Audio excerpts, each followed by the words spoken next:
সিরাজগঞ্জের কারাগারে যান, গাজীপুর কারাগারে যান, ফ্যান পাবেন, লাইট পাবেন, ভিডিও পাবেন। আমার বন্ধুগণ, নবীজির জেলখানা আরো ভয়ঙ্কর ছিল।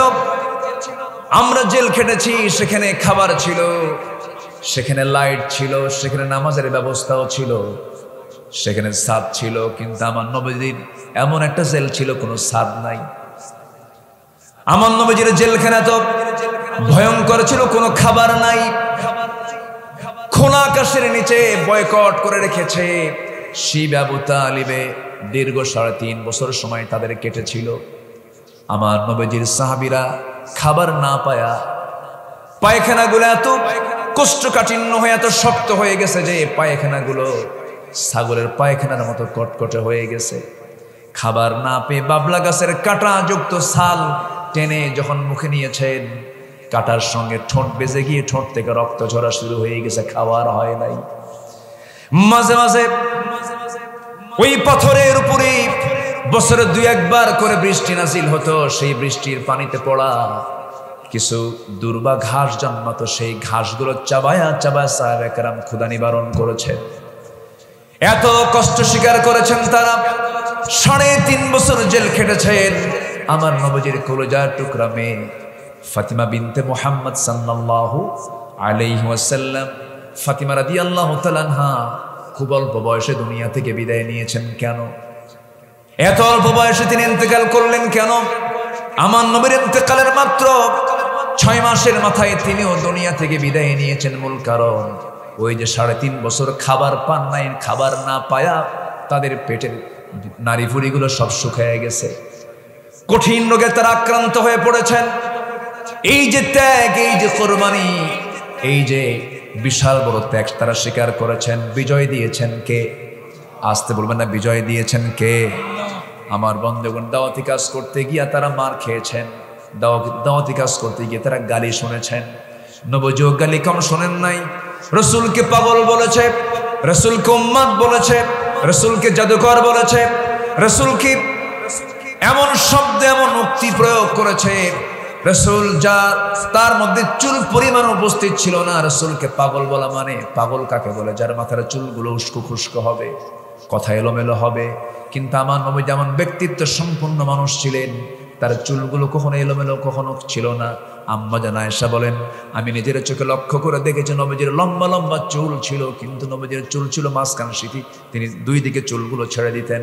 চুল পরিমাণ আমরা তার চুলকেও এলোমেলো পাই নাই। জোরে বলুন সুবহানাল্লাহ। আমার নবীজি এত পরিমাণ আতর লাগাতেন, আতর হাতের তালুতে নিতেন, প্রচুর পরিমাণ তিনি আতর লাগাতেন। 2টা জিনিস হাদিয়া নিয়ে যখন নবীজির কাছে আসতো, রাসূল মানা করতেন না। আতর দিলে আতর নিয়ে নিতেন, বালিশ দিলে বালিশটা নিয়ে নিতেন। এটার ক্ষেত্রে তার কোনো না ছিল না। আমার নবীজি যে রাস্তা দিয়ে যেতেন, সে রাস্তা গোটাটাই সুগন্ধে ভরপুর হয়ে যেত। নবীজি মাথায় এত পরিমাণ তেল দিতেন, তেলগুলো চিপ দিয়ে চুয়ে চুয়ে পড়তো। এমন ব্যক্তিত্ব সম্পন্ন মানুষকে তারা বলল পাগল। ইন্নাকা লামাজনুন। রাসূলকে পাগল বলা হলো একমাত্র কারণ তিনি দাওয়াত দিয়েছেন কার পথে? আসতে বলবেন না, কার পথে? তাহলে দাওয়াত দিতে গেলে কি গালি শুনতে হয় বলেন? পাগল। বিগত 16 বছর আমাদেরকে বলেছে জঙ্গি, আমাদেরকে বলেছে সন্ত্রাসী, নাশকতা সৃষ্টিকারী। এরকম করে বহু তোকমা আমাদের বিরুদ্ধে লাগানোর চেষ্টা করেছে। জনগণ তা গিলে নাই। যে রাজাকার শব্দটা তারা ব্যান করেছিল, সে রাজাকার শব্দটা ব্র্যান্ড করে দিয়েছেন কে? আসতে বলবেন না, তিনি কে? আল্লাহ। দাওয়াতি কাজ করতে গেলে ভয় নিয়ে করব না, সাহস নিয়ে করব। নাম্বার 2 হলো সাহসিকতা ছিল আমার নবীজির চরম একটা গুণ। তিনি কখনো ভয় পান না, ইস্পাত কঠিন সিদ্ধান্ত নিয়ে সামনে এগোতেন। আল্লাহ রাব্বুল আলামিন রাসূলকে অর্ডার করছেন, ফাসদা' বিমা তু'মার ওয়া আ'রিদ আনিল মুশরিকিন। সূরা হিজর 94 94 নম্বর আয়াত। হে রাসূল, আপনি প্রকাশ্যে শোনায়া দেন, কাউকে পরোয়া করবেন না। আল্লাহু আকবার বলেন। কাউকে পরোয়া করবেন না এবং দোয়া করেন। যারা পারেন সঙ্গে আমার সঙ্গে ঠোঁট মিলিয়ে বলুন, রব্বানা আফরিগ আলাইনা সাবরান ওয়া সাব্বিত আকদামানা ফানসুরনা আলাল কওমিল কাফিরিন। জোরে বলুন আল্লাহু আকবার। নাম্বার 3 হলো ধৈর্য ধারণ করা। ধৈর্যের পিরামিড ছিলেন তিনি। কি পরিমাণ ধৈর্য তার মধ্যে ছিল! আমার নবীজি সারাটা জীবন মক্কায় থাকলেন। নবুয়তের 13 বছর পার হলো, নবীর বিরুদ্ধে ফরমান জারি হলো, যেখানে পাও হত্যা করে ফেলো। আমার নবীজি একটু হতাশ হলেন না, একটু নিরাশ হলেন না। যখন আল্লাহর পক্ষ থেকেও যখন চূড়ান্ত অর্ডার হয়ে গেল, ঘর থেকে বের হচ্ছেন, সম্পূর্ণ একাকী ঘর থেকে বের হচ্ছেন। সাইয়েদনা আলীকে ডাক দিয়ে বলছেন, আলী রে, আমার ঘরে থাকো, আমার বিছানায় থাকো, কাগজ কলম হাতে নাও। সকাল হওয়ার সঙ্গে সঙ্গে যখন আমার কাছে জমা করে থাকা কিছু সম্পদ যারা রেখে গেছে, এই সম্পদগুলো তাদের হাতে আমার পক্ষ থেকে সব দিয়ে দিবা। আমার নবীজি সাইয়েদনা আলীকে রেখে রাতের আধারে, কি পরিমাণ ধৈর্য আল্লাহ পাক তাকে দান করেছেন, রাতের আধারে নিজের ঘর থেকে তিনি বের হয়ে যাচ্ছেন, আর কাবার দিকে বারবার ফিরে ফিরে তাকান, মিসফালা দিয়ে যান, আর বারবার তাকায় তাকায় চোখের পানি ফেলে ফেলে কেঁদে বলছেন, কাবারে, জীবনের 53টা বসন্ত তোর সঙ্গে কাটায় দিলাম, কিন্তু তোর প্রতিবেশী আবু জাহেল, উতবা, শাইবা, মুগীরা তোরা আমাকে থাকতে দিল না, চলে যাচ্ছে, আল্লাহর নির্দেশ হয়েছে। মক্কা ছাড়লেন, হিজরত করে চললেন কোথায়? আসতে বলবেন না কোথায়, আরো জোরে বলেন কোথায়? মদিনায় চলে গেলেন।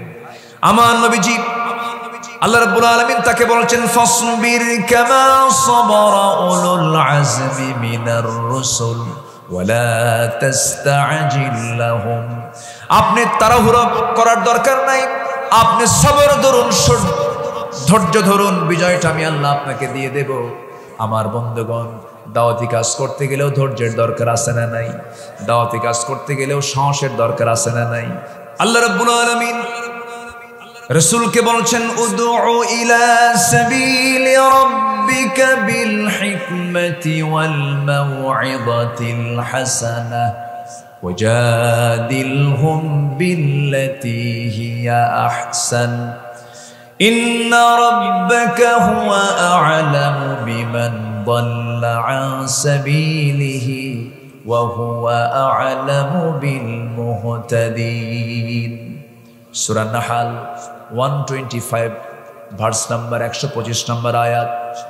শুধু রাসূলকে লক্ষ্য করে বলা হচ্ছে, রাসূল আপনি দাওয়াত দিন প্রজ্ঞার সাথে, প্রজ্ঞা নিয়ে আপনি দাওয়াত দিন, মানুষকে উত্তম নসিহত করুন। এটা আমাদের 1 নম্বর কাজ হবে। রাসূলের 1 নম্বর কাজ এটাই ছিল। আমরা এই কাজটা করব। জোরে বলি ইনশাআল্লাহ, আরো জোরে বলি ইনশাআল্লাহ। আমরা 15টা আদর্শ শিখে যাব। কয়টা আদর্শ বলেন?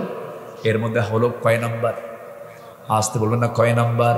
হাতের কড়াগুলো গুনবেন। 15টা আদর্শ আজকে শুনে শুনে যাবেন।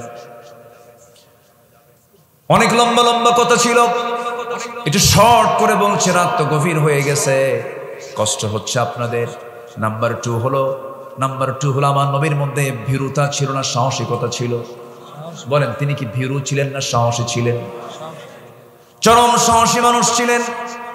চুল পরিমাণ তার মধ্যে দিলে কখনো ভয় বাসা বাঁধে নাই। আমার নবীর জীবনে কত পরীক্ষা এসেছে, প্রত্যেকটা পরীক্ষায় তিনি ফেল না পাস।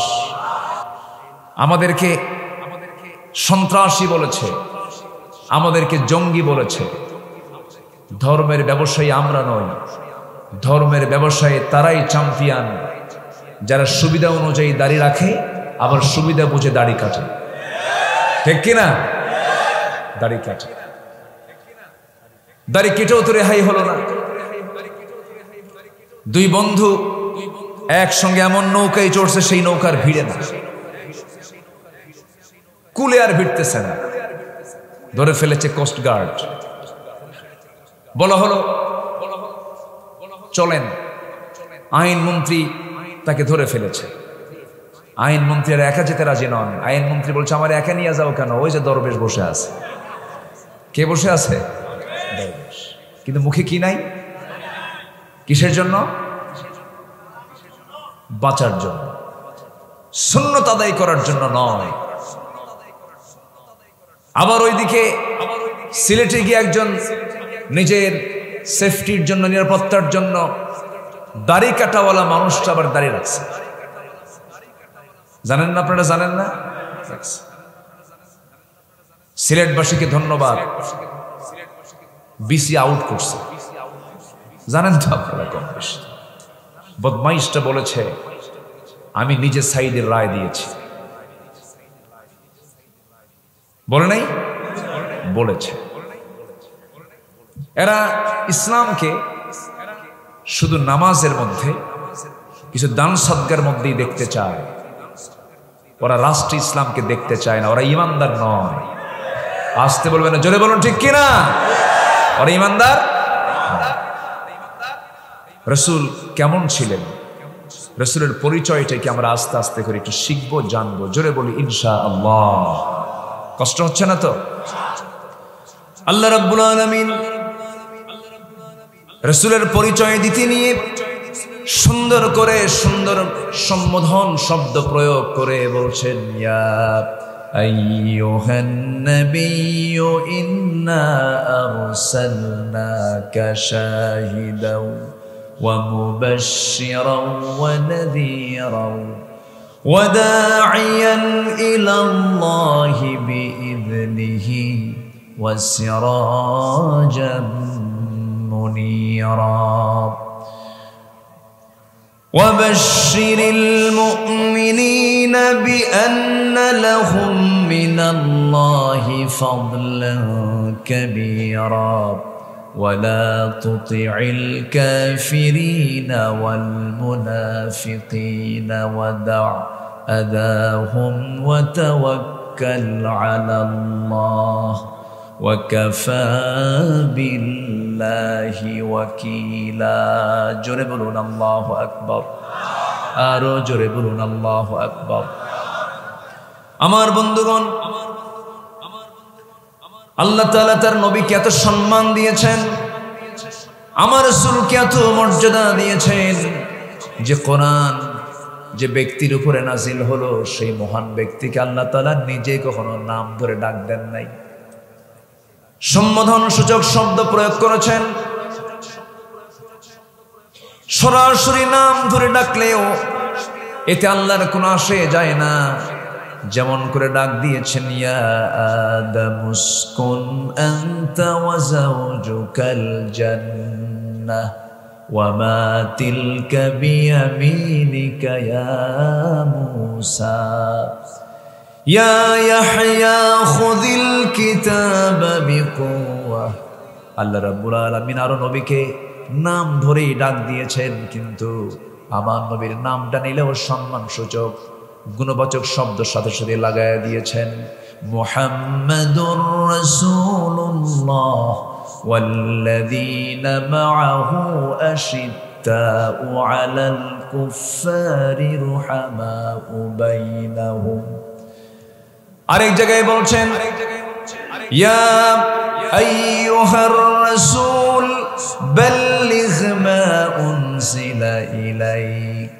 আরেক জায়গায় বলছেন, ইয়া আইয়ুহাল মুসাম্মিলু কুমিল লাইলা ইল্লা কালিলা। আরেক জায়গায় বলছেন, ইয়া আইয়ুহাল মুদ্দাসসির কুম ফাআনযির ওয়া ربك فكبر وثيابك فطهر والرجز فهجر জোরে বলুন আল্লাহু আকবার। আমার আল্লাহ তাআলা আমার নবীকে কি সম্মানটাই দিয়েছেন, গোটা কোরআন কোথাও খুঁজে পাবেন না ইয়া মুহাম্মদ বলে একটা বার ডাক দিয়েছেন। সেই নবীর সম্মানটা কত, মর্যাদাটা কত, সেই নবীর মর্যাদা আল্লাহ রাব্বুল আলামিন এত দিয়ে দিয়েছেন। কিন্তু বিগত 16 বছর ধরে এমন কোনো টাইম নাই এই দেশের নাস্তিকের বাচ্চাগুলো রাসূলকে গালি দেয় নাই, ঠিক কি না? গালি দিয়েছে না? গালি দিয়েছে, তাদের প্রমোশন হয়েছে। যে সমস্ত নাস্তিকরা আল্লাহর বিরুদ্ধে, নবীর বিরুদ্ধে কথা বলেছে, ওদেরকে প্রমোশন দেওয়া হয়েছে। বিগত 16 বছর ক্ষমতার মসনদে যারা ছিল তারা চেয়েছিল এই জমিন থেকে ইসলামকে নিশ্চিহ্ন করা যায় কেমনে। ইসলামী আন্দোলনের প্রথম সারির নেতৃবৃন্দকে তারা অন্যায়ভাবে গ্রেফতার করে, অমানবিকভাবে জেলে পড়ে, জুলুম করে, নির্যাতন করে, বিভিন্নভাবে ফাঁসিতে ঝুলিয়ে, বিষ প্রয়োগ করে হসপিটালে নিয়ে শহীদ করে দেওয়া হয়েছে। সম্মানিত বন্ধুগণ, ওরা ভেবেছিল মনে হয় এরকম আচরণ করলে ইসলাম নিভে যাবে। ইসলাম কারো বাবার না, ইসলাম কার? আসতে বলবেন না, ইসলামটা কার? আল্লাহর ইসলাম। ইন্নাদ-দীনা ইনদাল্লাহিল ইসলাম। ইসলাম কারো বাবার না। আমার দেশে তো বাবার রাজনীতি করে অনেকে। কারো বাবার দেশ, কারো স্বামীর দেশ। কেউ স্বামী নিয়ে ব্যস্ত, কেউ বাবা নিয়ে ব্যস্ত। কারো স্বামীর দেশ, কারো বাবার দেশ, মাঝখান দিয়ে আমরা শেষ। আমরা কারো বাবার রাজনীতি বিশ্বাস করি না, আমরা কোন স্বামীর রাজনীতি বিশ্বাস করি না। আমরা বিশ্বাস করি কোরআন দিয়ে আমরা রাজনীতি করতে চাই, ঠিক কিনা? ইসলামের রাজনীতি আছে না নাই? আসতে বলবেন না, আছে না নাই? আমি মনে করি প্রযুক্তির কল্যাণে অনলাইন আমার আলোচনা চলে যাবে। এই দেশের সমস্ত ইমাম খতিবদেরকে এই বিষয়ে আমি একটু নির্দেশনা দিতে চাচ্ছি। আমার এই নগণ্য এলেম কালাম তেমন নেই, যতটুকু বুঝতে পেরেছি আমি 4.5 লক্ষ মসজিদকে এখন বড় কার্যালয় মনে করতে হবে। জুমার খুতবায় প্রকৃত হক কথা, বস্তুনিষ্ঠ কথা মুসল্লির সামনে উপস্থাপন করতে হবে। ইসলামের সবচাইতে বড় কার্যালয় হলো সব মসজিদগুলো। মসজিদগুলোকে আবাদ করতে হবে। হক কথা বলার জন্য চুল পরিমাণ পিছপা হওয়া যাবে না, নচেত মুনাফিকের কাতারে যেতে হবে। সম্মানিত ভাইরা, মসজিদ কমিটিও তারা দখল করেছিল। ওরা যায় নাই কোথায়? ওরা দালালি করে নাই কোথায়? ওরা ফকিরের কাছ থেকেও সাদাবাজি করত। কি করে নাই তারা? এমন সংসার রেখে গেছে 18 লক্ষ কোটি টাকা দেশের ঋণ। সেই ঋণের জর্জরিত সেই সংসার থেকে ওরাই নিজেরা আবার 11 লক্ষ কোটি টাকা দেশ থেকে পাচার করেছে। দেশপ্রেম ওদের মুখে মানায় না। ওরাই হচ্ছে দেশের সবচাইতে বড় শত্রু, বড় শত্রু, বড় শত্রু। সম্মানিত ভাইরা, সম্মানিত বন্ধুগণ, উঠতে একটু দেরি হয়ে গেছে, আমি বুঝতেছি আপনাদের কষ্ট হচ্ছে। অসুবিধা নাই তো? আমাকে সময় দিচ্ছেন তো? খুব বেশি সময় আমি নেব না, অল্প সময়ের মধ্যে আমি শেষ করার চেষ্টা করছি। জোরে বলি ইনশাআল্লাহ। সম্মানিত ভাইয়েরা, সম্মানিত বন্ধুগণ, এই দেশের কোনো কিছুর অভাব নেই। এই দেশে এমন কিছু নাই যা বাদ পড়েছে। প্রাকৃতিক খনিজ সম্পদে, প্রাকৃতিক সম্পদে ভরপুর হচ্ছে আমার দেশ। বলি আলহামদুলিল্লাহ। আমি গত বছর কাতার গিয়েছিলাম। সেখানে একটা গাছ, একটা সবুজ গাছ, সবুজ দেখার জন্য একটা গাছের পেছনে লক্ষ লক্ষ কোটি কোটি টাকা তারা খরচ করে। একটা গাছ তারা তাজা রাখতে পারে না, গাছ নাই। মিডল ইস্টের যে দেশগুলোকে আমরা দেখি ধনকূপ বলি, আমরা ধনী রাষ্ট্র বলি, আল্লাহ তাদেরকে একটু ঢেলে দিয়েছেন, তেল দিয়েছেন। তেল ছাড়া প্রাকৃতিক সম্পদ আমার দেশে যা আছে পৃথিবীর অনেক দেশেই তা নাই। বলি আলহামদুলিল্লাহ। যেন নববধূর মতো সাজানো এক সুন্দর একটি প্রাকৃতিক নৈসর্গিক সৌন্দর্যের এক বিশাল সৌন্দর্যের এক অপরূপ লীলাভূমি হচ্ছে আমার দেশ, সোনার বাংলাদেশ। বলি আলহামদুলিল্লাহ। বান্দরবান গেলে মনে হয় শুধু পাহাড় আর পাহাড়। আবার দেশের উত্তরাঞ্চলে যখন চলে যাবেন তখন মনে হয় দেশে কোনো পাহাড়ই নাই। আবার যখন সামুদ্রিক এরিয়াতে যাবেন শুধু সমুদ্র আর সমুদ্র। আবার বরিশালের দিকে যখন যাবেন শুধু ধান নদী খাল, এই তিনে বরিশাল। টেকনাফ থেকে তেঁতুলিয়া, রূপসা থেকে পাথরিয়া, সুন্দরবন থেকে বান্দরবন, প্রতিটি জায়গা, প্রতিটি ইঞ্চি ইঞ্চি মাটিতে আল্লাহ তাআলা রহমত আর বরকত দিয়ে ভরপুর করে রেখে দিয়েছেন।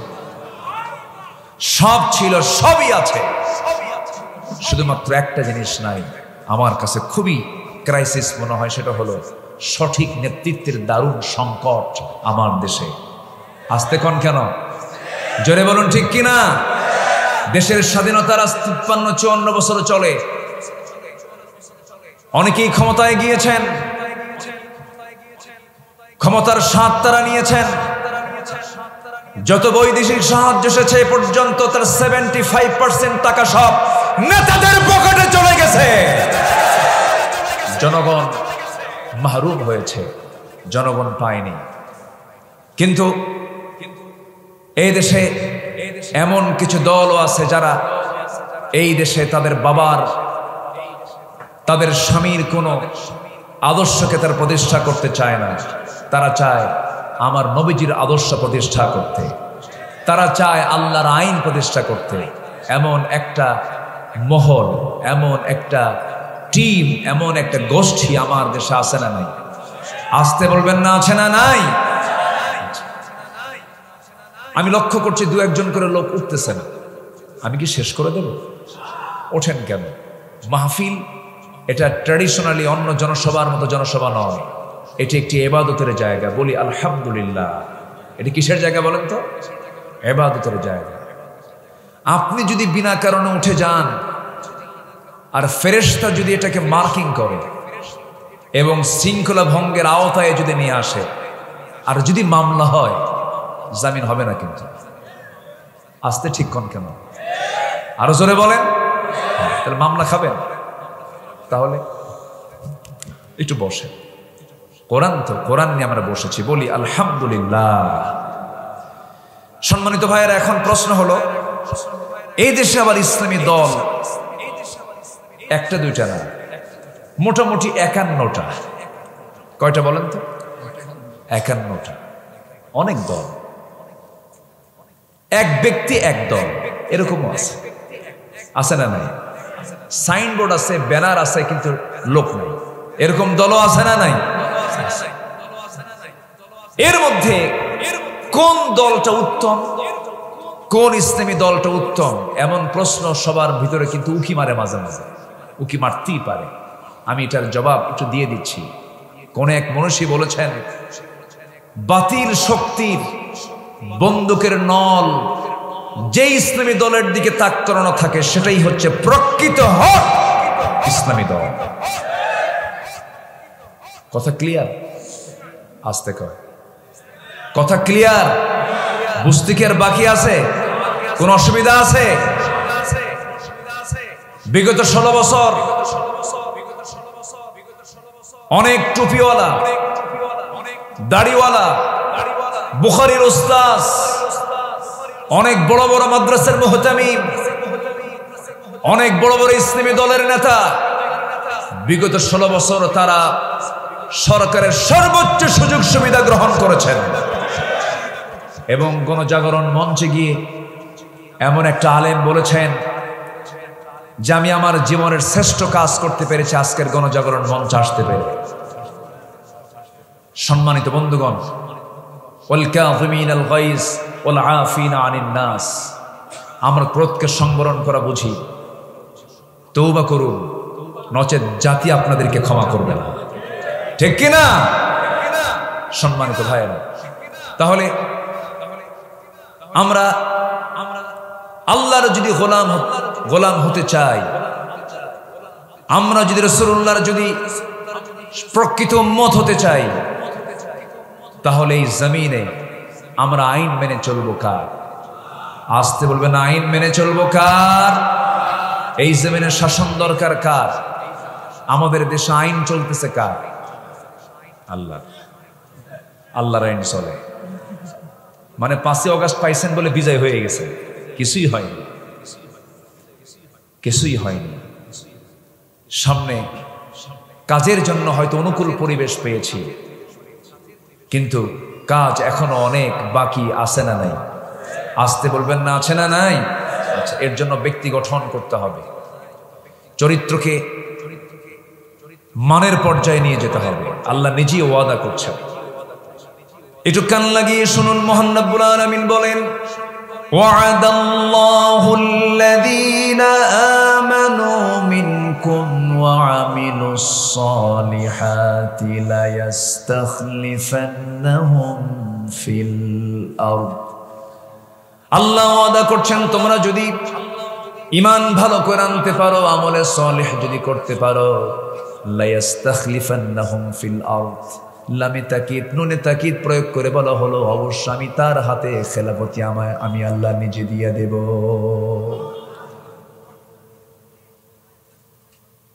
আমার বন্ধুগণ ওই বিষয়টা যখন আমার মাথায় আসে দুঃখে বুকটা ফেটে যায়। 18 কোটি মানুষ আমার দেশে একটা প্রশ্ন করব, আমার দেশে নামাজি বেশি না মুসলমান বেশি? প্রশ্ন কিন্তু খুব ক্রিটিক্যাল। এই যে আঙ্কেল মুরব্বী বললে তো বিপদ, এখন তো যে কোনো কথা এবার ভাইরাল হয়ে যায়। জি একটু বসেন, একটু বসুন। আমার দেশে নামাজি বেশি না মুসলমান বেশি? হ্যাঁ বলেন তো কি হওয়া দরকার? কি হওয়া দরকার? দুটোই হওয়া দরকার, নামাজি মুসলমান হওয়া দরকার। কিন্তু এখন প্রশ্ন করছি হলো আমার দেশে নামাজি নাই কিন্তু কি আছে? মুসলমান আছে, বিড়ি খায় আর চার আড্ডা দেয়। আমি যে মুসলিম, আমি যে দায়িত্বশীল, আমার যে দায়িত্ব আছে, আমার যে কর্ম আছে, আল্লাহ পাক আমাকে যে দায়িত্ব দিয়েছেন এই বোধ শক্তিটুকুও নাই। মাত্র 5% মুসলমান আমার দেশে নামাজ পড়ে। একটা আদর্শ গ্রামের বৈশিষ্ট্য কি? সেই গ্রামের মসজিদ জোহর আসর মাগরিবে যত মুসল্লি হবে তার চাইতে বেশি মুসল্লি হবে হলো ফজর এবং এশার নামাজে। সেই গ্রামকে আমরা গড়তে পেরেছি? আসতে বলে গড়তে পেরেছি? ফজরের সময় মোটে 3 জন মুসল্লি, একটি ইমাম, আরেকজন মুয়াজ্জিন, আরেকজন খাদেম। চাকরি না থাকলে ওটাও থাকতো। কিন্তু মসজিদ এখন কাঁচা না পাকা? মসজিদ এখন কাঁচা না পাকা? পাকা মসজিদ, ইমানটা কাঁচা। আর আমার রাসূলের মসজিদ ছিল কি? কাঁচা, ইমানটা ছিল পাকা। আমার রাসূলের মসজিদে কোনো মাইক ছিল কিন্তু বেলাল আযান দিয়েছেন আর শাহিম শুয়ে গেছে। যেরকম আল্লাহু আকবার। আমার বন্ধুগণ এই জন্য সমস্ত চরিত্রকে বাদ দিতে হবে, সব আদর্শকে বাদ দিতে হবে। ন্যাশনালিজম, ক্যাপিটালিজম, সোশিয়ালিজম, কমিউনিজম, জাতীয়তাবাদ, ধর্মনিরপেক্ষ মতবাদ, পুঁজিবাদ, 70 থেকে 80টি মানবরচিত মতবাদ আছে। সব মতবাদের মুখে থুতু মেরে ওটাকে প্রত্যাখ্যান করে একটি আদর্শ লালন করতে হবে, একটি বিধানকে মানতে হবে, এক আদর্শের দিকে আসতে হবে। সূরা আহজাবের 21 নম্বর আয়াতে আল্লাহ রাব্বুল আলামিন বলেন, লাকাদ কানা লাকুম ফি রাসূলিল্লাহি উসওয়াতুন হাসানাহ লিমান কানা ইয়ারজুল্লাহা ওয়াল ইয়াওমাল আখির ওয়া যাকারাল্লাহা কাসীরা। জোরে বলুন আল্লাহু আকবার।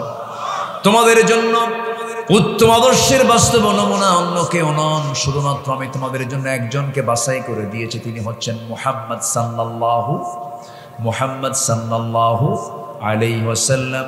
আমার নবীজি তার জীবনটা যে আল্লাহ তা সুন্দর করে সাজিয়ে দিয়েছেন আমার আপনার জন্য। তার জীবন থেকে আমাদের মোটামুটি অনুকরণীয় 15টা আদর্শ যদি আমরা লালন করতে পারি, ফলো করতে পারি, তার জান্নাতে যেতে কোনো বেগ পেতে হবে না। কোরআনকে সামনে রেখে আমি 15টা পয়েন্টের উপর একটা একটা করে বলবো। আমাকে সময় দিচ্ছেন তো নাকি? কিন্তু কিছু কিছু লোক কিন্তু চলেই যাচ্ছেন আমারে থুইয়া। হ্যাঁ কি দোয়া করে দেব? যে উঠতেছে আসেন তো, যে উঠতে নেবে তারে ধরবেন জোর করে।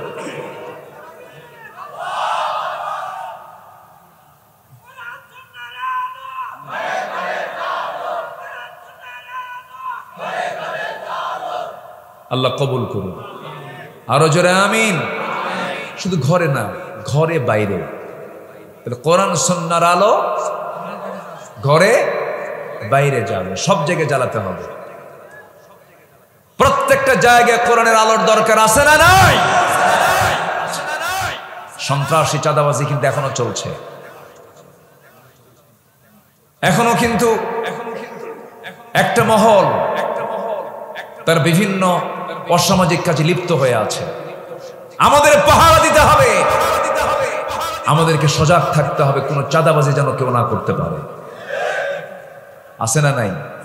আচ্ছা, একটু বুঝে নেন সম্মানিত ভাইয়েরা। আমি কেবল একটা পয়েন্টের দিকে যাচ্ছি। আমার রাসূলের জীবন থেকে আমাদের জন্য 15টা অনুকরণীয় আদর্শ আছে। কোরআনকে সামনে রেখে আমি কথা বলতে চাচ্ছি। একটাও কি বলেছি আমি? নুরু, ওয়াজ কি শুরু না শেষ? বলেন, শেষ না শুরু? একটু মনোযোগ দিতে হবে, বসতে হবে। আপনার ওঠার কারণে যদি মাহফিল যদি ক্ষতিগ্রস্ত হয়, এটা বড় ঝুঁকির বিষয়। কিন্তু কেউ উঠবেন না, প্রত্যেকেই দায়িত্বের জায়গায় সচেতন হয়ে আমরা শেষ মোনাজাত পর্যন্ত থাকবো। জোরে বলি ইনশাআল্লাহ।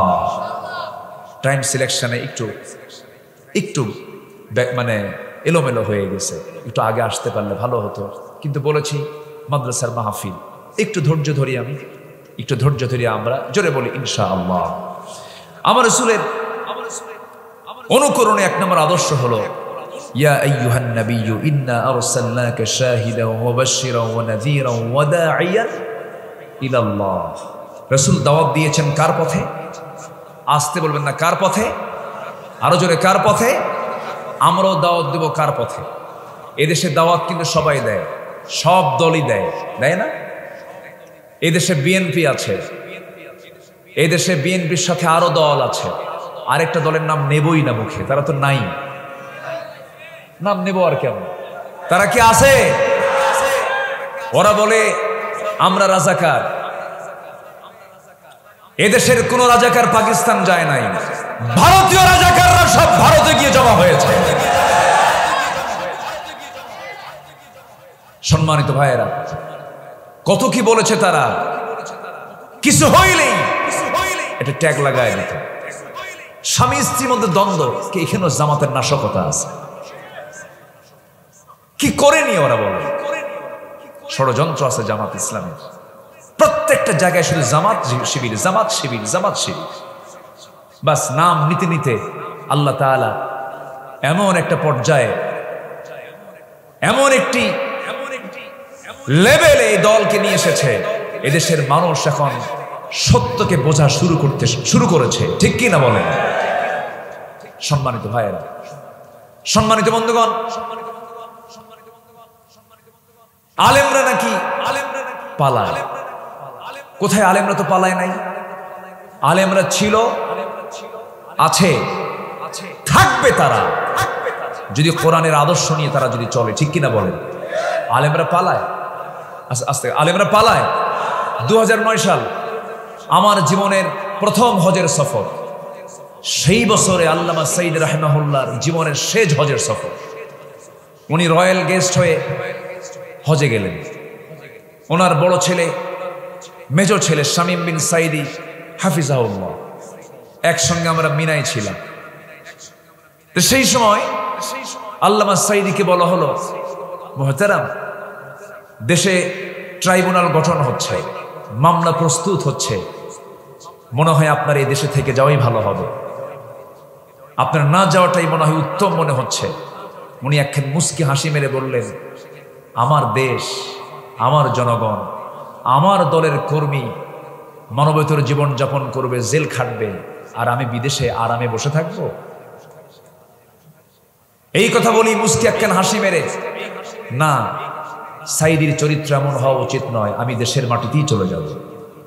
উনি এসেছেন, জেলে ঢুকেছেন, তার শেষ বক্তব্য ছিল কান্না না হাসি। তিনি কথা বলেননি, কিন্তু তার শেষ ভাষা ছিল কি? বলেন, শেষ ভাষা ছিল কি? তিনি কি অসন্তুষ্ট ছিলেন জেলখানায় থেকে?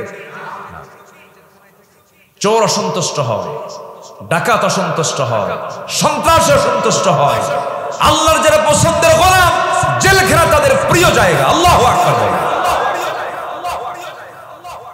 সম্মানিত ভাইয়েরা, সর্বশেষ 14 অগাস্টে 13 অগাস্ট কাশিমপুর জেলখানা থেকে তাকে ধরে এনে বলবো চিকিৎসার নাম করে তাকে হসপিটালে রেখে না তার নিজ পরিবার পরিজনের সঙ্গে সাক্ষাতের কোনো সুযোগ না দিয়ে সম্পূর্ণ ষড়যন্ত্র করে একটা সুস্থ মানুষকে, নিরোগ মানুষকে পয়জনিং করে হত্যা করা হয়েছে। ঠিক কিনা? হত্যা করা হয়েছে। তাফসীর মাহফিলের এই প্ল্যাটফর্ম থেকে আমি সুস্পষ্ট ভাষায় জানিয়ে দিতে চাই, যেই মেডিকেল টিম তার চিকিৎসার দায়িত্ব গ্রহণ করেছিল, অবিলম্বে তাদেরকে গ্রেফতার করে চূড়ান্ত শাস্তি দেওয়া হোক। এই মতের পক্ষে রাজি আছেন কারা কারা? হাত উঁচু করে দেখান মুসলমান।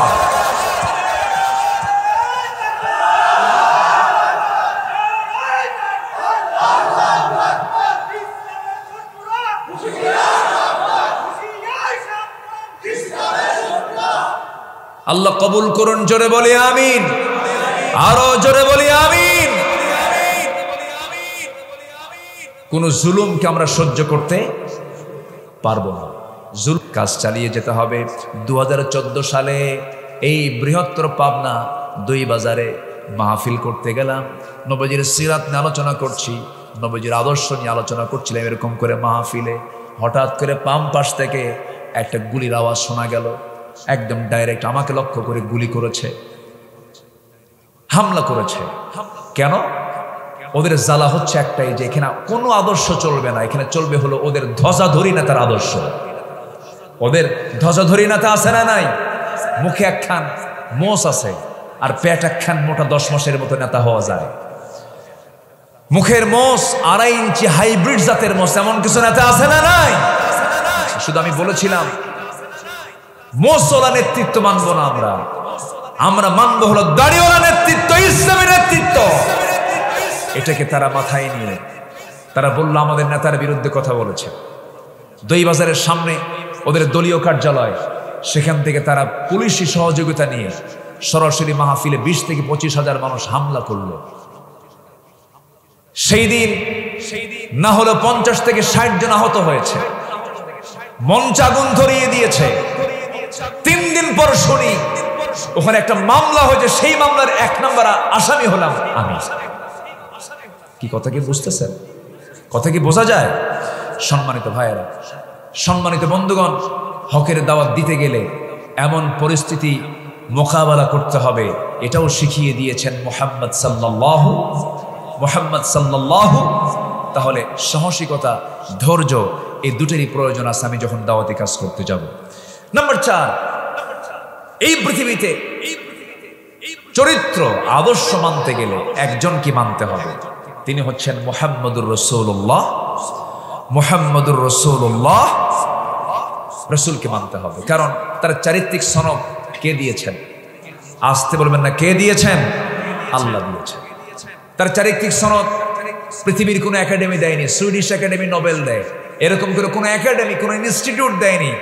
আমার আল্লাহ তাআলা নিজে আমার নবীর চারিত্রিক সনদ নিজে দিয়েছেন। জোরে বলি আল্লাহু আকবার।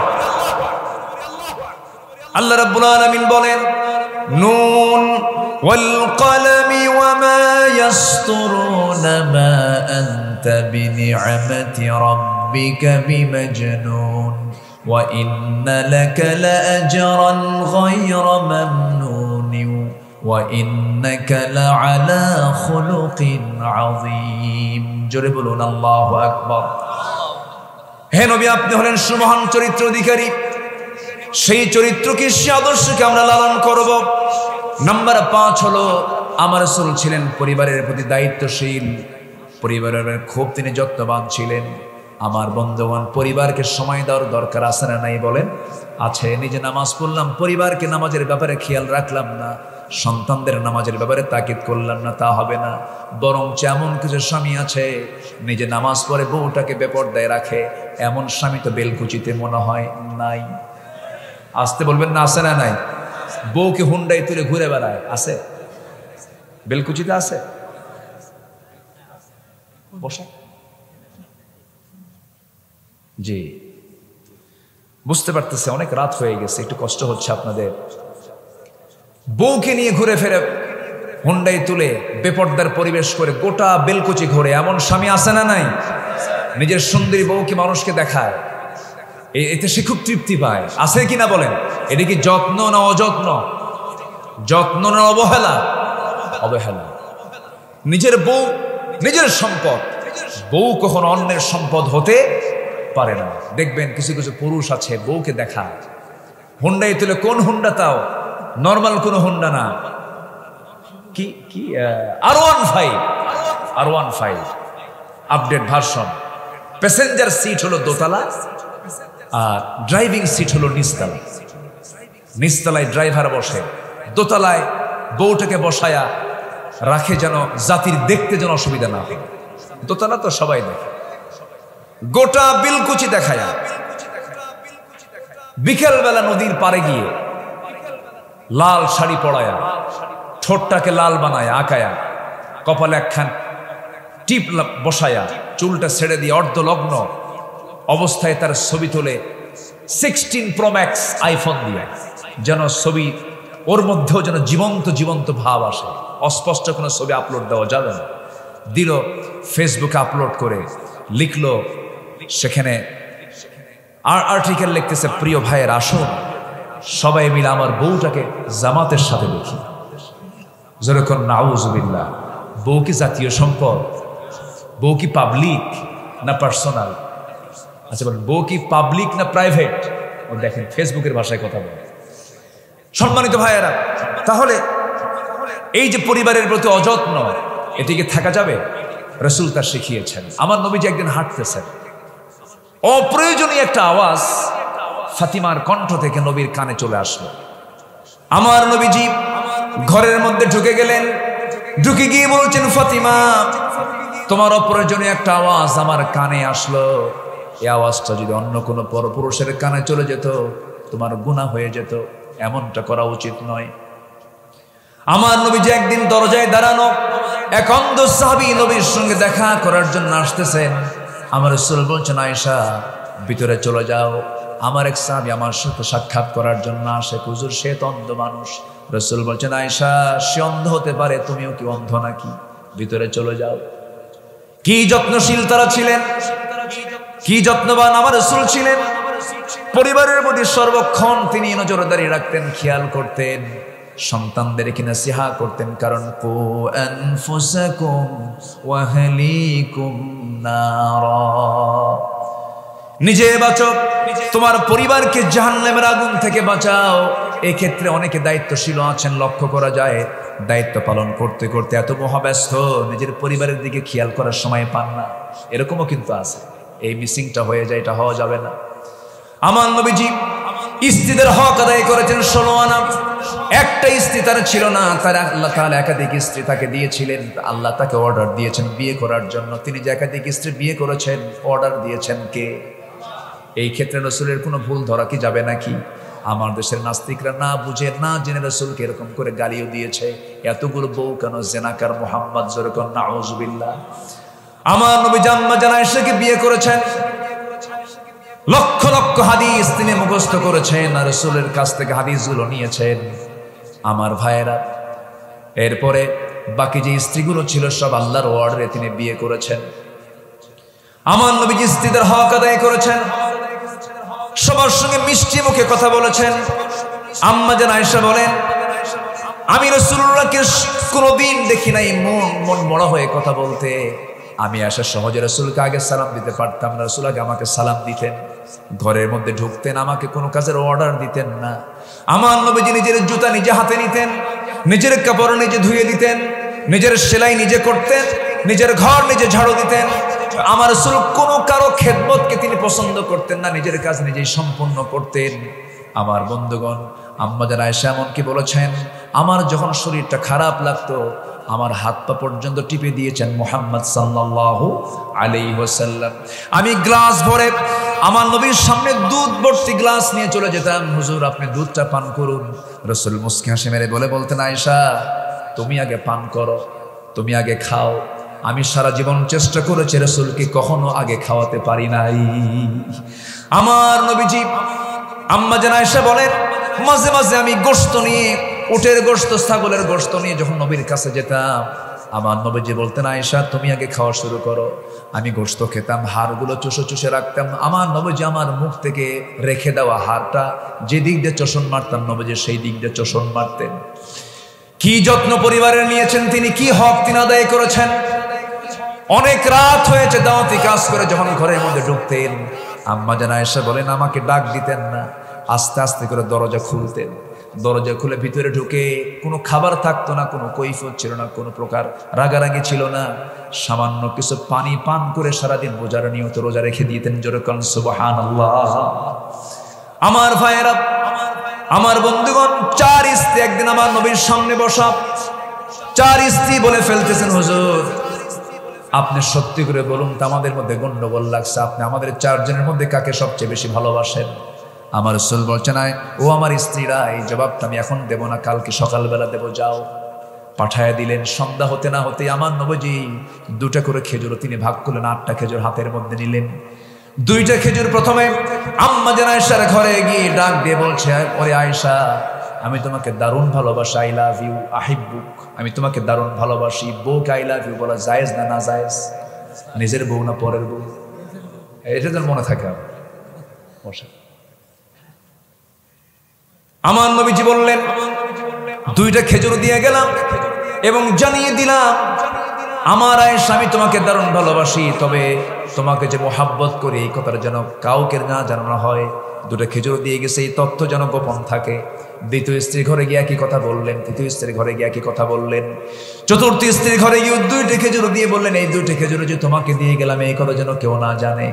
পরের দিন সকালবেলা বুক ভরা আশা নিয়ে 4 স্ত্রী নবীর সামনে এসে বলছি, ইয়া রাসূলুল্লাহ, আপনি জানাতে চেয়েছেন আজকে সকালবেলা আপনি আমাদের 4 জনের মধ্যে কাকে সবচেয়ে বেশি ভালোবাসেন। আমার নবীজি মজা করে মুস্কি মুস্কি হাসি মেরে বলছেন, আমি যাকে রাত্রেবেলা গোপনে 2টা খেজুর দিয়ে আসছি আমি তাকেই সবচেয়ে বেশি ভালোবাসি। যা, জোরে বলে সুবহানাল্লাহ। আমার নবীজি পরিবারকে সময় দিয়েছেন। ওয়াসাল বাইত, আমসিক আলাইকা লিসানাক ওয়ালিয়াসাকা বাইতাক ওয়াবিকি আলা খাতিয়াতিক মান নাজাহ ইয়া রাসূলুল্লাহ। আমি নাজাত পাবো কেমনে? 3টা কাজ করো। জিহ্বাকে কন্ট্রোল করো, বাড়িকে বড় বানায় ফেলো, বাড়িকে সময় দাও। ওয়াবিকি আলা খাতিয়াতিক, তোমার পাপের জন্য চোখের পানি ফেলে ফেলে কাঁদো, নাজাত পেয়ে যাবে। পরিবারকে সময় দেওয়ার দরকার আছে না নাই? আসতে বলবেন না, আছে না নাই? দেখবেন কিছু কিছু পুরুষ আছে বিকেলবেলা হলে পারে 4 দোকানে বসে, গিবত খানায় বসে শুধু গিবত করে। পরিবারকে সময় দেন, সন্তানকে দাওয়াতি কাজ করেন, সন্তানকে বুঝান। এই কথাগুলো আপনি শুধু শুনতেছেন না, আগামী কালকের মধ্যে এই মিডিয়াগুলোর মধ্য দিয়ে কোটি কোটি মানুষের কাছে আলোচনাগুলো চলে যাবে। আমার বন্ধুগণ, নাম্বার 6, আমার নবীর আদর্শ ছিল আমানতদারিতা। ন্যায় বিচারে তিনি করেছেন, আমানত তিনি কখনো খেয়ানত করেন নাই। লা ঈমান লিমান লা আমানাতা লাহ। ইন্নাল্লাহা ইয়া'মুরুকুম আন তু'আদ্দুল আমানাতি ইলা আহলিহা ওয়া ইযা হাকামতুম বাইনান নাসি আন তাহকুমু বিল আদল ইন্নাল্লাহা নি'ম্মা ইয়া'iযুকুম বিহি। জোরে বলুন আল্লাহু আকবার। সূরা নিসা আয়াত নাম্বার 58। আল্লাহ তাআলা অর্ডার দিয়েছেন আমানতকে তোমরা রক্ষা করবে, আমানতের কখনো খেয়ানত করবে না। আমানত নাই যার, ঈমান নাই তার, ওয়াদা ঠিক নাই যার, ঈমান নাই তার, বলেছেন মুহাম্মদ সাল্লাল্লাহু আলাইহি ওয়াসাল্লাম। আমানতটাকে ঠিক রাখার চেষ্টা করব আমরা, জোরে বলি ইনশাআল্লাহ। বনের সম্পত্তি মেরে খাওয়া ভাই বেলকুচি নাই? আছে? বলবো না বিপদে পড়বেন? বলবো বলবো বিপদে পড়বেন না তো? বিপদে পড়লেও তো কিছু করেন। বনকে সম্পদ বুঝায় দেয় না, আছে না নাই? বরঞ্চ বনের সঙ্গে অভিনয় করে, বেলকুচির সবচেয়ে ভালো মানের মিষ্টি কিনে নিয়ে আসে, ফলমূল কিনে নিয়ে এসে বোনকে দাওয়াত দিয়া জন্মের মতো খাওয়ায়া পাশে বসায় গল্প করতে করতে বলে, বোন আমি তোমার ভাই, তুমি আমার বোন, বাপ তো মারা গেছে, একটা কথা বলি কি, অংশ নিলে কিন্তু ধ্বংস হয়। দেখছেন কি ওয়াজটা দিল। মানে এটা কি মানে কোরআন থেকে ওয়াজ না শয়তান থেকে ওয়াজ? ফাঁকিবাজি। এগুলো আমানত নষ্ট করা হয়ে যাচ্ছে। এই সমস্ত কাজগুলো করা যাবে না, কারণ লিযযাকারি মিসলু হাযযিল উনসাইন, কারণ আল্লাহ তাআলা সিলেকশন দিয়েছেন। আল্লাহ তাআলা মিরাস উত্তরাধিকারের সম্পদগুলো বন্টনের জন্য সম্পূর্ণ ডিসকাস করে বলে দিয়েছেন সূরা নিসা পড়বেন, এবং বলেছেন শেষে ওয়াতিলকা হুদুদুল্লাহ। এই অংশ বন্টন মানতে গিয়ে তোমরা সাবধান থাকবে, এগুলো কিন্তু আল্লাহর সীমা। ওমাইয়াসিল্লাহ রাসূলাহ, যারা এই সীমাকে লঙ্ঘন করবে তারা ইদখিলহু নারান, তারা জাহান্নামে চিরকাল স্থায়ীভাবে বসবাস করবে। নাউযুবিল্লাহ। আমার বন্ধুগণ, আমানতদারিতা রক্ষা করতে হবে। ন্যায় বিচার, আমার নবীজির বিচার ব্যবস্থা এমন ছিল, স্বাধীন ছিল। কোনো ব্যক্তি দেখে বিচার রাসূল কখনো করেন নাই। ডাকাতের বিচার করেছেন, ডাকাতের মশানে বিচার করেছেন। এক লোক খুন করেছে, ডাকাতি করেছে, অপহরণ করে উটগুলো নিয়ে চলে গেছে, এবং রাখালকে হত্যা করে সব উটগুলো যখন অপহরণ করে নিয়ে যায়, নবীর কাছে রিপোর্ট চলে এলো। রাসূল বললেন ওকে যেখানেই পাও সেখানেই ধরে আনা হলো। রাসূল বললেন ওর হাত পা বাঁধো। দিয়েছিল কি না? পানি দেয় নাই। এক চুল পরিমাণ পানি দিবা না, বালু চাটতে চাটতে ও মরুক। আল্লাহু আকবার বলেন। আমার নবীজির বিচার কত কঠোর ছিল। সারা জীবন ওয়াজ শুনেছে। রাসূল ছিলেন দয়ার সাগর, কিন্তু রাসূল দয়ার সাগর, যেখানে দয়ার সাগর হওয়া দরকার সেখানে দয়ার সাগর ছিলেন, যেখানে কঠোর হওয়া দরকার সেখানে কঠোর ছিলেন। আল্লাহু আকবার। এক ফাতিমা নামে মহিলা চুরি করে ধরা পড়েছে, উচ্চ বংশীয় সেই সমাজের। নবীর কাছে রিপোর্ট আসলে রাসূল বললেন কোনো কথা নাই, হাত কাট। ওয়াসসারিকাতু ওয়াসসারিকু ওয়াসসারিকাতু ফাকতাউ আইদিয়াহুমা, কোনো কথা নেই, চোর চুন্নি হাত কাটা। হাত কাটার অর্ডার হয়ে গেছে। ওমরে ফারুককে ম্যানেজ করে ওই বংশের লোকেরা বলছে ওমর তোমার কথা রাসূল বুঝে শুনবেন, তুমি একটু যাও তো, দেখো তো সুপারিশ করা যায় কিনা। আমার রাসূল সামনে বসা। ওমরে ফারুক সামনে গিয়ে বলছেন ইয়া রাসূলুল্লাহি, দেখুন তো একটু কিছু করা যায় নাকি। সম্ভ্রান্ত পরিবারের মেয়ে চুরি করে ধরা পড়েছে, হাত কাটলে তো মান সম্মান চলে যায়। আমার নবীর চেহারা রক্তিম হয়ে গেল, লাল লাল বর্ণ হয়ে গেল, চক্ষু লাল হয়ে গেছে। রাসূল বলছেন ওমর তোমার দারাজ কণ্ঠ গেল কোথায়? আজকে যদি ওই ফাতিমা না হয়ে, ওই উচ্চ বংশীয়ার কথা তুমি বলছো, ওই ফাতিমা না হয়ে যদি আমার ফাতিমা বিনতে মুহাম্মদ যদি চুরি করে ধরা পড়তো, আমি রাসূল নিজ হাতে সবার চোখের সামনে আমি নিজে হাত কেটে দিতাম। আল্লাহু আকবার বলেন। ন্যায় বিচার। নাম্বার 7 হলো এতিম, নিকটাত্মীয়, প্রতিবেশীর সাথে সদাচরণ। দেখবেন সমাজে কিছু লোক আছে নিজের ভাইয়ের সঙ্গে সম্পর্ক নাই, ধর্ম ভাই বানায়। নিজের বাবার সঙ্গে সম্পর্ক নেই, ধর্ম বাপ বানায়। আছে নাকি বলতে? এগুলো আছে, এগুলো ভুয়া। এগুলো কি বলেন তো? ভুয়া। নিজের বাবার সমতুল্য কেউ হবে না, নিজের ভাইয়ের সমতুল্য কেউ হবে না, নিজের চাচার সমতুল্য কেউ হবে না, নিজের ফুফুর সমতুল্য কেউ হবে না, নিজের খালার সমতুল্য কেউ হবে না। নিজের ফুফুর সঙ্গে দেখা করা জায়েজ, নিজের খালার সঙ্গে দেখা করা জায়েজ, কিন্তু ধর্ম খালাকে দেখা করা জায়েজ নাকি? ধর্মবোন বানাতে বানাতে শেষ পর্যন্ত ধর্মবোন নিজের বউ হয়। আসতে কয় ঠিক কিনা? এগুলো ইসলামে জায়েজ নাই। বরঞ্চ আল্লাহ বলছেন ওয়া'বুদুল্লাহা ওয়া লা তুশরিকু বিহি শাইআন وبالوالدين إحسانا وبذي القربى واليتامى والمساكين والجار ذي القربى। জোরে বলুন আল্লাহু আকবার। সূরাতুন নিসা আয়াত নম্বর 36 আল্লাহ রাব্বুল আলামিন সমস্ত হক নিয়ে আল্লাহ তাআলা এই আয়াতের মধ্যে কথা বলেছেন। পিতার হক, মায়ের হক, ভাইয়ের হক, প্রতিবেশীর হক, মিসকিনদের হক, সব হক এই আয়াতে আছে না নাই বলেন? আছে। নাম্বার 8 হলো আল্লাহর বিধানের প্রতি শর্তহীন আনুগত্য করতে হবে। এটা আমার নবীর একটা গুরুত্বপূর্ণ চরিত্র ছিল, আদর্শ ছিল। ওয়ামা কানা লিমুমিনিন ওয়ালা মুমিনাতিন ইযা কাদাল্লাহু ওয়া রাসূলুহু আমরান আন ইয়াকুনা লাহুমুল খিয়ারাতু মিন আমরিহিম ওয়া মান ইয়াসিল্লাহা ওয়া রাসূলাহু ফাকাদ যাল্লা যালালান বাঈদা যালালান মুবিনা। জোরে বলুন আল্লাহু আকবার। সূরা আহজাব 36 নম্বর আয়াতে আল্লাহ রাব্বুল আলামিন বিধান মানার ক্ষেত্রে কোনো শর্ত আরোপ করা যাবে না। বিধান মানতে হবে একমাত্র কার? আসতে বলবেন না কার, আরো জোরে বলেন কার? নামাজের মধ্যে ইমাম যদি সূরা ফাতিহা না দিয়ে যদি কুলহু দিয়ে শুরু করে নামাজ পড়বেন নাকি? নামাজ পড়বেন নাকি? কি দিবেন পিছন থেকে? কি দিবেন? লোকমা দিয়ে বলবেন হুজুর সোজা হও, আইন লঙ্ঘন করো কেন? শুধু একটা আয়াতের হেরফের করার কারণে যদি আপনি লোকমা দিয়ে ফেলেন, সেই লোকমা যদি ইমাম না মানে আপনি শেষে কি করবেন? ইবনে হাজার আসকালানি বলেছেন ওই ইমামের পিছনে ও স্বৈরাচারের পিছনে যে মুসল্লি থাকবে তার দায়িত্ব হলো ঘাটটা ধরে ওই মটকায় দিয়ে ইমামকে মসজিদ থেকে ঘাট ধাক্কা দিয়ে বের করে দেওয়া। ঠিক সমাজের যারা নেতাগুলো, যে নেতাগুলো আল্লাহর আইন ছেড়ে অন্য কোন আইন দিয়ে সমাজ চালাতে চায়, তাদেরকেও ঘাট ধাক্কা দিয়ে বের করে দেওয়া দরকার। বিধান চলবে কার? বিধান চলবে কার? নাম্বার 9, আল্লাহর জন্য দ্বীনের কাজে কঠিন পরিস্থিতিতে সবর ধরতে হবে। ফাসবির আলা মা ইয়াকুলুন ওয়াসাব্বিহ বিহামদি রাব্বিকা ক্বাবলা তুলুইশ শামসি ওয়া ক্বাবলা গুরুবিহা। জোরে বলুন আল্লাহু আকবার। নাম্বার 11 হলো ঈমানের পথে অবিচল থাকতে হবে। ভেঙ্গে পড়া যাবে না, দুমড়ে যাওয়া যাবে না, মুসরে যাওয়া যাবে না, থমকে দাঁড়ানো যাবে না।